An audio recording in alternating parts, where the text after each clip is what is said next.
Klokken er ved at være 14 minutter over 8, og så har jeg fået besøg af en berejst herre her i studiet.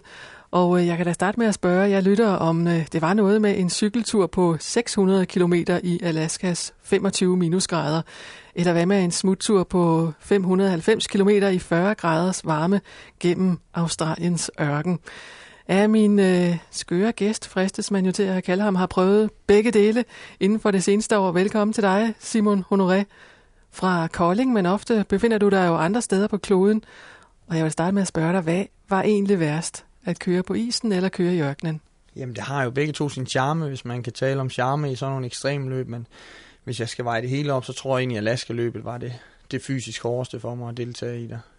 Hvordan var det at køre der i sne og is på en cykel? 600 km igennem ødemark, det fortæller jo næsten det hele. Det kan kun være hårdt. Altså, det kræver en masse teknisk kunde at styre sin cykel igennem med 30 kilo oppakning og skal forsørge sig selv med det hele der. Så det var ekstremt hårdt at køre der. Men inden man roder sig ud i sådan noget, hvilke forberedelser har du været igennem? Jamen, der ligger jo 1,5 års træning og planlægning bag, inden jeg sætter mig på cyklen over i Alaska for at køre de 600 kilometer der, som tog 4 dage og 16 timer og 5 minutter at gennemføre der. Og det rakte til en 6. plads for mig ud af 50 deltagere for 11 nationer. Det var ret godt. Jeg var selv fuldt ud tilfreds bare at gennemføre, det var i sig selv stort, ja. Nu har du taget din cykel med, og den er kommet herind i studiet, og jeg kunne se, at alle mine mandlige kolleger, de har jo stået og savlet over den her cykel. Og det er noget med, at I siger, at jeg skal prøve at løfte den. Jeg kan jo sige, at det er en cykel med nogle meget, meget brede dæk. Aldrig set så brede dæk på en cykel.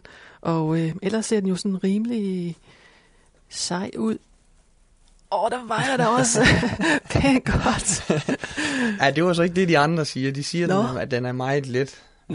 Den vejer et sted mellem 12 og 13 kilo. Ja, okay, med de dæk, så burde den jo også sådan have vejet som en motorcykel. Det er dækkene, der tynger meget på den, ja. Men de er jo lavet for, at du kan have så stor en bæreflade som overhovedet muligt, når du kører i løst terræn, som enten sne eller sand der. Men udover de her meget brede dæk, hvad er der så af ekstra udstyr på sådan en? Jamen, den er udstyret med noget af det bedste gearsystemer, du kan få fra Shimano af, og så er der en del kulfiberarbejde på den, og selve rammen er lavet i titanium der. Og det er en specialbygget cykel, som du bestiller på mål til dig som person, hvor han simpelthen får armlængder og benlængder og kropslængder, og så svejser han en cykel sammen til dig.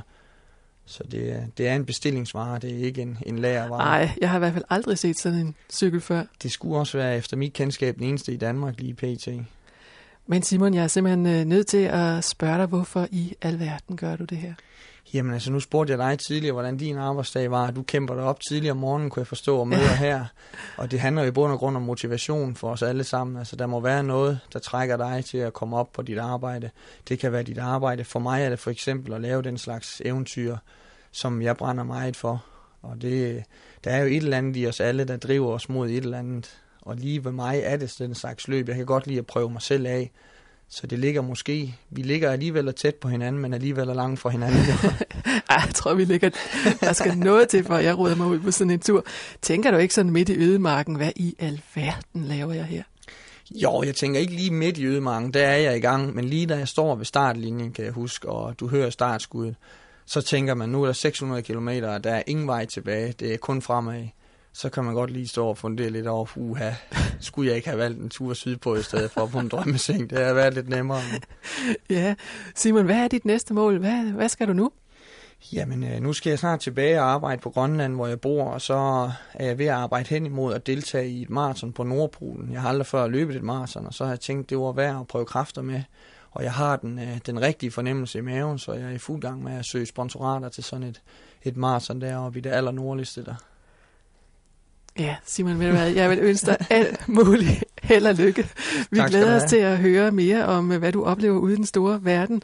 Og hvis I lyttere er blevet interesseret i at høre mere om Simons tur til Alaska, så kan jeg da lige tilføje, at han holder foredrag i Bjert Stenderup Husholdningsforening i aften.